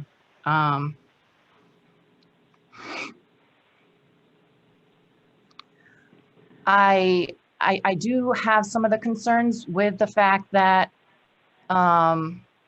traffic could increase. I understand that they're trying to tailor their hours to be very early in the morning and finish by 4, assuming that doesn't change. However, my understanding is that with these types of quick tests, the volume of people going in and out would be pretty high. I know, for example, with like Quest Labs, you can schedule an appointment every 15 minutes during their open hours. So that potentially could be quite a traffic flow. And the parking lot really is at capacity, beyond capacity right now as people have referenced, employees are parking in an overflow lot right now, kind of unofficially. If that lot ever got developed, there really would not be any parking for what currently exists. And the jewelry store is basically, I think, not really open. So that's a concern.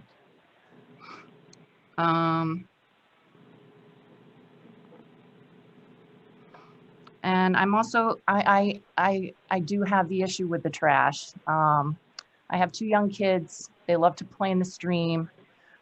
For Earth Day this past year, we decided to once again clean up. That is when we collected 2 contractor-sized garbage bags, probably about 100 pounds each. I could barely lift them, full of every possible thing you could imagine. Lots of broken liquor bottles. The amount of PPE, and I'm talking gloves and face masks, was filthy and disgusting and alarming. I didn't want to pick it up, but I also didn't want it near my kids. I didn't want it going into the stream, which empties into the Farmington River. Now, I understand that the tenant would be dealing with the biohazard blood type materials very differently. However, I guarantee that this is going to generate a lot more of the type of trash that doesn't have to go into the biohazard boxes. And that's going to wind up in the dumpsters that overflow, or that trash falls out when the dumpster is being emptied. And there is no fence at the edge of the property. The plows come in the winter and they push the snow with any loose trash, and it goes over the edge and it rolls down into the stream. So that's what we're dealing with on an ongoing basis. And it's a real concern. And now, because they've clear cut a lot of the trees that was along the edge of the property, those trees are just now basically a death trap. And I've told my kids to stay away from them. But that means that the trash is just going to lodge around the logs, and the logs will eventually roll down, and we won't be able to even pick up the trash because it's just too dangerous of being crushed. So real concern with the trash.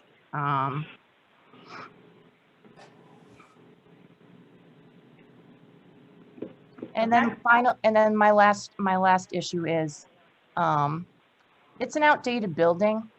It's pretty poor ventilation, at least. If you've ever gone to get a piece of pizza at Naples, you usually take it to go or you eat outside, because the ventilation is so bad it stings your eyes from the pizza ovens. I do raise concerns that the ventilation of a very outdated building, for a medical lab, we're currently in a pandemic, and we're dealing with an airborne disease that spreads when people are entirely asymptomatic most often. And we're going to have a poorly ventilated, outdated building where people are going to be in and out every 15 minutes getting a variety of different tests. I understand it's not specifically COVID tests, but any of those people going in for any of those tests could be carrying COVID. Wouldn't a medical diagnostic facility be better off in a brand new state-of-the-art building being built around UConn? And I guess that concludes my remarks. Thank you. Thank you. Is there anyone else who would like to speak either in favor or in opposition to this application? Please come forward and speak now. Anything else? Nothing? No. Would the applicant like anything to close with? I think it's a perfectly suitable use. We've heard the testimony from Mr. Speechin about the containment of anything that's generated in his building. In terms of waste that's deposited from tenants or end users in the community, we have no control over that. I should add, though, I doubt anyone will be leaving the facility with any kind of free samples or coffee cup lids or straws or anything that would add to the generation of pollution in the community. As to zoning, I don't want to sound argumentative, but I think it's entirely appropriate. In fact, I think it's good not to concentrate all of one brand of services in one spot in the community. In other words, there are doctor's offices throughout town. There are conveniences. It's the same with dentist's office. I don't think the intent of zoning is to put every possible medical use around UConn. I don't think that's good planning. In terms of the allegation about traffic increasing, yes, people will be coming in and they'll be going out. There's no denying that, but based on the numbers presented in the testimony, it's de minimis. It's certainly not nearly as burdensome as when the Epicure Market was going full blast. So I don't mean to sound dismissive or argumentative, because I admire Ms. Proto and her dedication to the community. I think it's marvelous her children participate. I think that's an amazing thing for her children to do.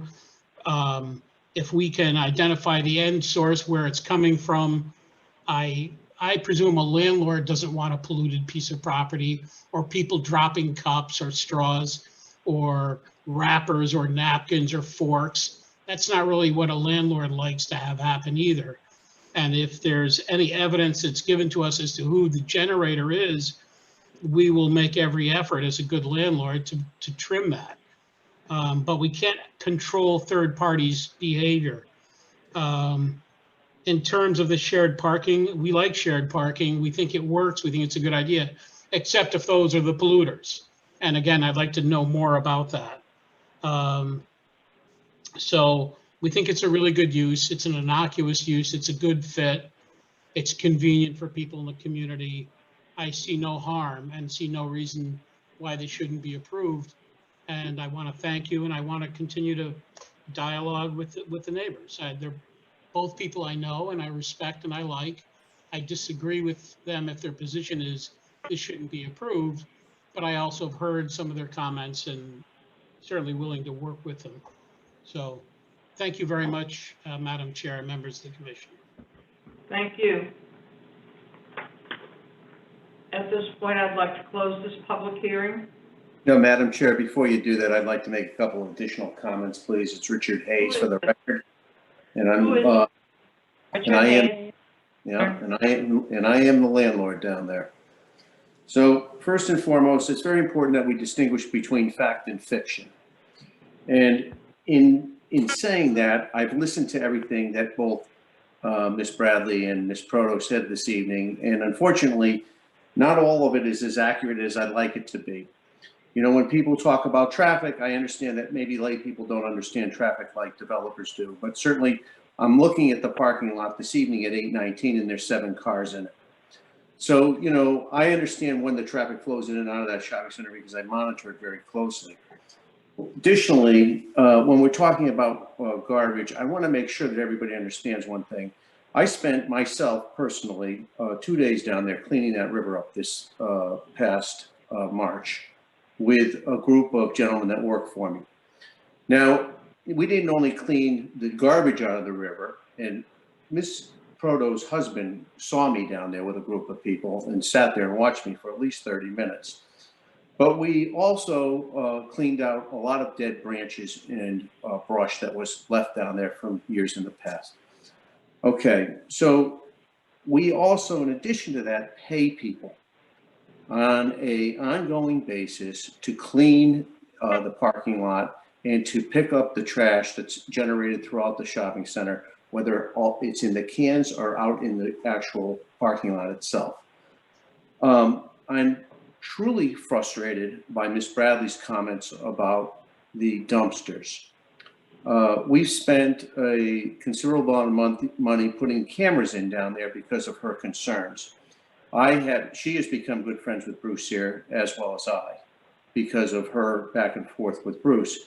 Now, I know from time to time, especially initially when we bought the shopping center, there was another trash hauler in there that was causing some issues because he wasn't necessarily obeying the timing of when he should have been there picking up trash.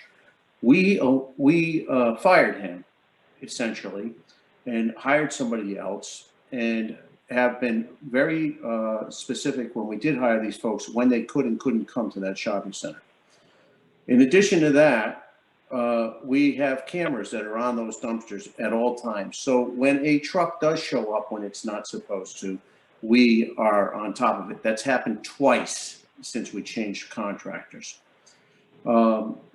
Beyond that, we've made a concerted effort down there to clean that shopping center up. There's a lot of deferred maintenance that has taken place on that shopping center over the last 15 years.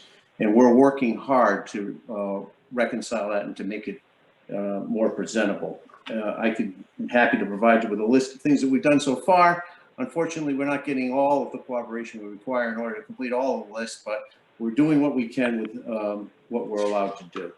So I just want to be on the record, first and foremost, and additionally on that trash issue, because I think it's important. But I also want you to recognize, we also know that that's not what we're here to discuss tonight. This is a special permit for a use. So the trash issue isn't something that's under consideration. And the traffic, I think we've rehashed that to death.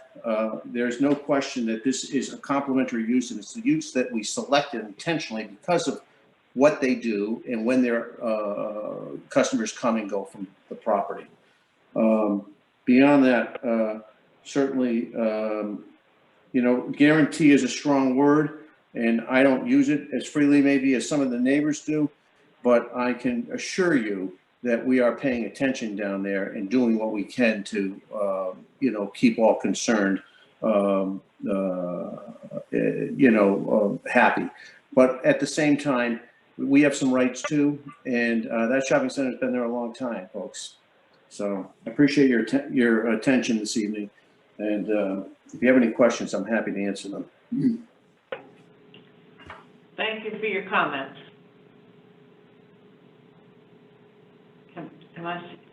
Should I be asking for answers from Ms. Bradley now? No. Just check.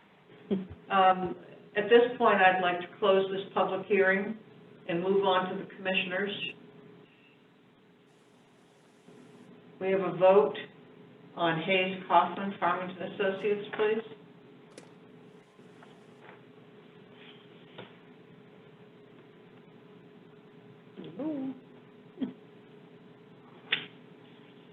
May I have a motion, please, on Hayes Kaufman Farmington Associates? It's Ines St. James. I make a motion to approve the application from Hayes Kaufman Farmington Associates LLC for special permit for healthcare diagnostic use, medical office use at 838 Farmington Avenue, Unit 850 B1 zone. May I have a second, please? Marcy Patrick. Schwartz, go ahead, Patrick. Hi, Patrick Carrier, I second. Are there any other comments from commissioners? Patrick? Well, okay, so a couple things. Trash is a big thing, right? And then having a medical facility spread throughout the town rather than in one place. So I'll start with the medical facilities being spread out. I mean, I kind of think that's a good thing. We have them here in Unionville, so right here in the middle of Unionville, which is good. Couple of them. I wouldn't want to have to drive all the way up to the medical center up there where they're all in one spot. I think it's convenience.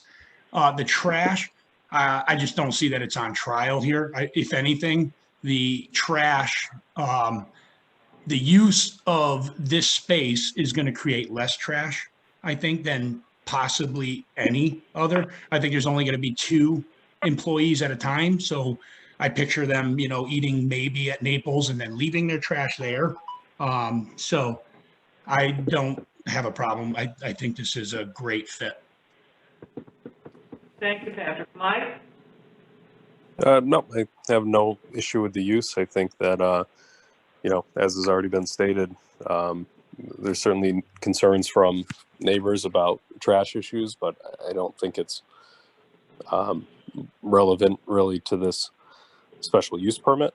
I think that's something that needs to be worked on with the town to address, and I don't really think that this use is going to create any further issues.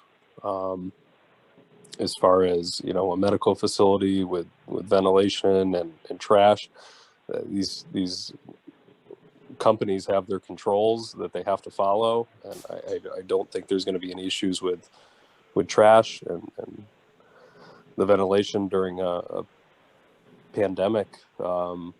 You know, is no different than the 50, 60 people that walk in and out of M&R every single day. So That's all. I have no problem with this use, and no further comments. Inez? Personally, I think it's weird to have a medical diagnostics, you know, surrounded by restaurants and the liquor store, but I have no problem with it.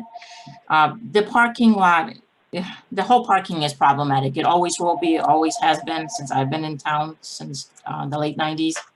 I do think that, and I don't know if we can we condition or limit the business hours? So it ends at 4, or is this even legal to do? Because I think the parking situation is going to be horrible if it's past 4. If the commission agrees, it can be a condition.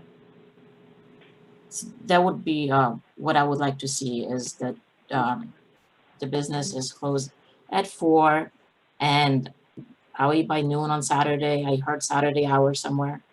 But otherwise, I agree with the other commissioners. Thank you. Marcy? I have no comment. I think it's a fine use. Thank you. Keith? I agree. I think it's a fine use. I also agree about putting in the condition of the business needs to be closed by 4 p.m. because I do think that parking lot will become an issue past 4 p.m. John? I agree. This is a very appropriate use for the space. Scott? I agree with what others have said. I think it's appropriate. I do also like the idea of the stipulation for a 4 o'clock close. There seems to be a consensus going on. That means the motion has to be amended to include a defined operation hours. So there needs to be an amendment to the original motion, please. So, but are we okay with Monday through Friday, 4 p.m. and Saturday noon, or like that's my suggestion. How about the rest of the commission? Sounds reasonable, Inez. The consensus appears to be a 4 o'clock closing. Even on Saturday? We didn't talk about, well. They talked about Saturday from 9 to 12, just morning hours, and I think we need to keep it to that. I don't think we need to add to their hours. So. Okay, so. Well, the testimony was that they would be closing at 4 o'clock, but you seem to want to amend and make that mandatory. So then it has to be stated Monday through Friday, Saturday hours to remain. Okay, so it's Inez St. James. So do I reverse, Shannon, the rest one, or do I just say modify?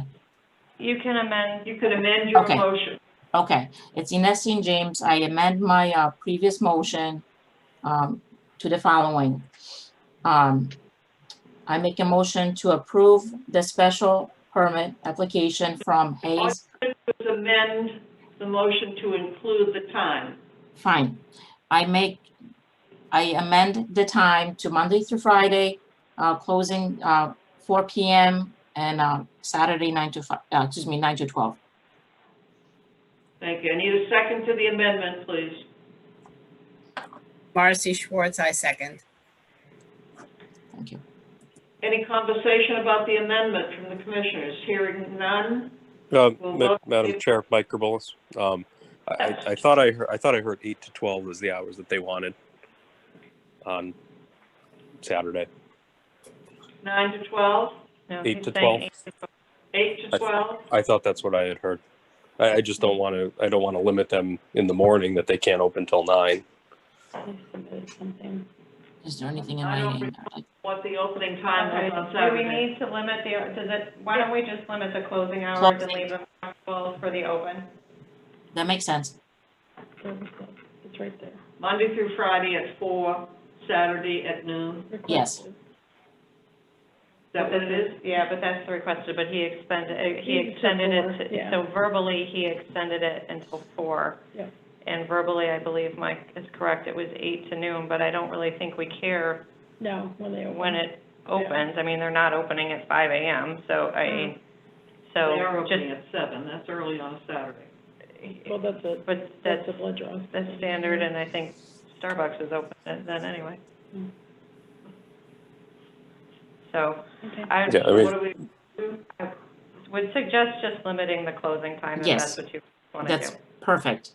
Yes, this is Ines St. James, and I accept the modification that Monday through Friday, the business closing will be 4 PM, and on Saturday, not to exceed 12 noon. Okay. And Marcy has seconded that amendment? That is correct. All in favor of the amendment? Aye. Aye. Opposed? Abstention? The amendment carries. Go back to the motion. So we already have a second and. We already have a or motion and a second. Yep. All in favor? Aye. Aye. Aye. Opposed? Abstentions? Motion carries as amended. Thank you. Madam Chair, members of the commission, thank you very much. You're welcome. Thank you. Thank you. Planners report? Yes, I had added to the planner's report a discussion regarding the regulation for chickens in a residential zone.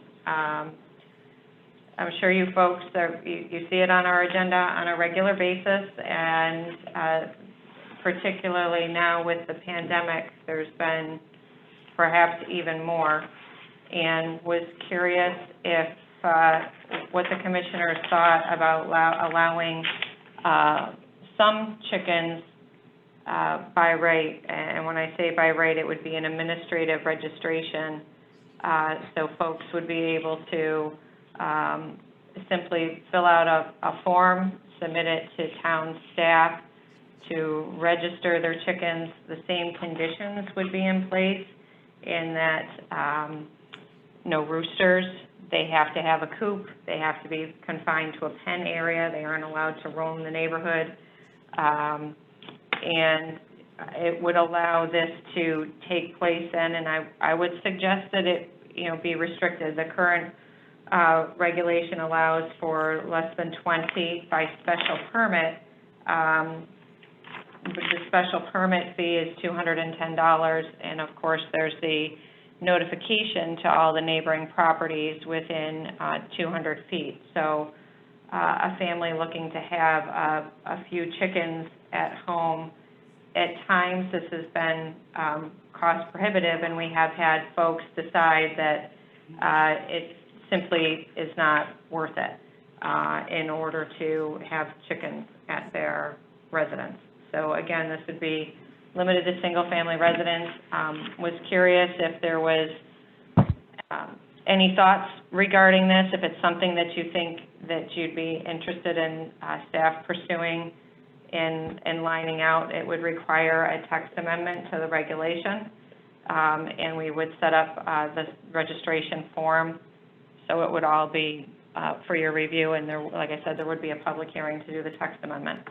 But obviously, if there's no interest and you want to leave things as is, then we won't embark on that. Start with Patrick, do you have any comments? Or is he gone? I don't know where Patrick went. He's muted though. Patrick, you gotta unmute yourself. Unless he stepped away for a second. I don't know, we can come back to him maybe. I don't know. Mike, do you have any comments? I have no issue with that. I think that I'm perfectly fine with that. My only question would be, what would the, we obviously don't want to have free range chickens that are going around the neighborhood. Would the mechanisms be in place for town staff to ensure that they were contained? Correct, as part of the registration, we can have an inspection mechanism so that once it's completed, that we're notified so we can ensure that the fence is in place. I have no problem with it then. Inez? Same, I think animals, chickens should be allowed. We obviously don't want to create a nuisance, and I'm completely fine with town staff working with the resident. Marcy? I guess, Shannon, the neighbors would be notified, and if the neighbors have an issue, they have a, some kind of recourse to say they don't want to have chickens next door? No, correct. So this would eliminate a public hearing for, and what I'm suggesting, 5 to 6 chickens is something, a small number. Someone wanting to have more than that, then the special permit would be required. But no, at this point, then the chickens would be treated no different than a house cat or someone that has a dog. And, they're allowed to have, quite honestly, you don't even have to register your cat or your dog. So this would be a registration, and we'd simply verify that it's been installed per the registration, and they would be allowed to have them basically by right, as long as it was registered. So neighbors would not have any opportunity to say, I don't want somebody with chickens next door. Correct. Okay. Keith? I don't have any objection to that. I think it's a good idea. John? Shannon, the way this has been going on so far, where there's been public hearings for each of these, what's been the neighborhood responses? Generally, there's very little to no response. Occasionally, if it's a child that's been interested, or a young teenager that's been interested in doing this and done the presentation, occasionally there's been support for the application from the neighbors. The only time there's been a problem if there has been occasionally, because not everyone realizes that this is even a requirement. And sometimes we get calls because somebody ends up with a rooster and the rooster's crowing at 5 a.m. And so neighbors call to complain. So, and then at that point we find out that there's not a special permit in place. So sometimes it comes in after the fact, but typically if there's no rooster and they're penned, we don't have any issue. We don't hear about these ever again. As long as they're not on other people's property and there's no rooster waking folks up at 5 a.m., we don't hear about them. Then I'm fine with this change.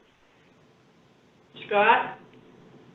I think it makes perfect sense. And Shannon, I appreciate you proposing it to the commission.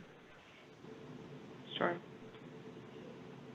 This is Barbara. I have a comment to make on this, and I have a concern about location of a coop on a piece of property that a neighbor might not want next to their patio or next to their playscape.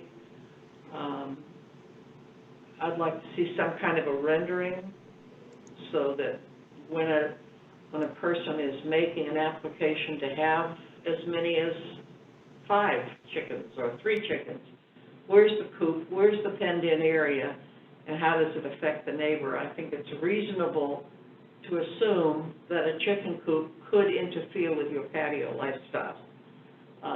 That's fair. So I think having some kind of a rendering, and the same question that always comes up when somebody does object to chickens is, what are you doing with the fecal matter? What are you doing with what the chickens are leaving? And so if it means in the process of going through a public hearing for this, there needs to be a defined statement made in that if you're going to have chickens, you have to dispose of the droppings properly. You have to not interfere with the lifestyle of your neighbors. I don't have a problem. I think it will lessen our duties, but I think we need to have some stuff on file showing the location. And I think the staff is certainly competent enough to decide if somebody has a swimming pool 10 feet from their boundary line, they don't want a chicken coop 10 feet on the other side. So I think those kinds of things have to be thought out should we go forward with this. Certainly. It's just my comments. No, that's great feedback. Thank you. I'd like to see it be tightened up a little bit for the sake of the neighbors. Certainly. Okay. So we'll go forward with, is there a consensus with the commissioners? You know what, I'm back. Can you hear me now? Yeah, you can, yes. Okay, sorry about that, computer glitch. Okay, yeah, so the current regulation says anything less than 20 chickens, and I apologize for not knowing the regulation, but it's anything less than 20. And then there's no size of lot restriction or anything like that? Correct. It's allowed on any residential lot, and it's anything less than 20. It requires a special permit. So I think that's why I was saying, like I said, 5 to 6 seems to be, you know, if the kids get them for Easter or whatever, a different holiday, then, you know, that's a kind of a manageable family kid project as opposed to, I think once you get north of, it's generally that number. 20 anyway. You don't allow more than 20, but I think Right. once you get more than 5 to 6, then it probably does warrant then this public hearing with the commission so that some of the neighbors are notified. You know, hey, there's going to be 8 to 10 chickens next to you, and are there different concerns then that come up? But I'm thinking, you know, some of these families would like just something particularly, like I said, we're seeing a little more of it with the pandemic because more folks are home and for a variety of reasons. So it'd just be nice to have something in place that allows a moderate to small, method, yeah. right, a small chicken coop to be permitted without it being cost prohibitive for the family to get something implemented. Right, and I agree with that. And what is the average number? Like when people are coming in, they're asking for a certain amount, and what does that amount usually how many? A lot of times it's 10 to 12 because since they have to do the public hearing, and so sometimes it starts in the 5 to 6 range, but when they find out they have to do the public hearing, they kind of double, so that it leaves them some flexibility of growth. Like if things are going well and the kids are taking care of them, or however the project has been implemented, that it gives them some room for growth. It's Typically, also resourcing. Some shippers will ship just 5. Well, You have to buy a certain number in order to get them. yeah, many times it's the 10 to 12 range. Occasionally it's close to the 19, but very rarely. Okay, so I guess I would say that what size of lot comes into mind. I think location, like Barbara was stating, I think is a big thing, because I could just imagine, you know, you put it right up against a property line. So I definitely agree that on the staff level, it should be handled at 5 to 6, and that would probably reduce quite a bit. But location, somehow limiting, you know, maybe on a smaller lot, you keep it closer to the center or something along those lines. Certainly. No, this is great feedback. Thank you all very much. All right, moving on, we need the minutes, please. It's Ines St. James. I make a motion to approve the minutes of the meeting from October 26, 2020 for Town Plan and Zoning Commission. May I have a second? Patrick Carrier, I second. All in favor? Aye. Aye. Opposed? Abstentions? Motion's carried. You are adjourned. Thank you very much. Thank you.